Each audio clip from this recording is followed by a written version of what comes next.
কখনো ছেড়ে যাবে না তো? তুমি থেকে যেও, আমার আর কাউকে লাগবে না। তুমি যদি চাও তোমার জন্য আমি আমার ফ্যামিলিকে ছেড়ে দিব। যদি কখনো ছেড়ে যাও তাহলে খুব একা হয়ে যাব।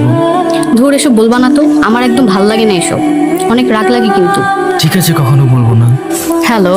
এত রাত হয়ে গেছে, তুমি এখনো ঘুমাও নাই কেন? আরে আমার ক্লাসের একটা ফ্রেন্ডের বার্থডে, ওকে উইশ করেই ঘুমায় যাব। ছেলে নাকি মেয়ে?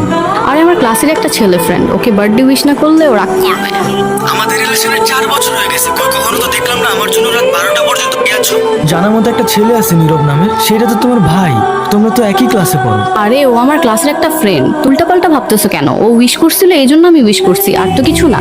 আচ্ছা ঠিক আছে, উইশ করা শেষ হলে তাড়াতাড়ি ঘুমায় পড়ো। আচ্ছা ঠিক আছে, আল্লাহ হাফেজ। কালকে তোমাদের ক্লাসে কার বার্থডে ছিল?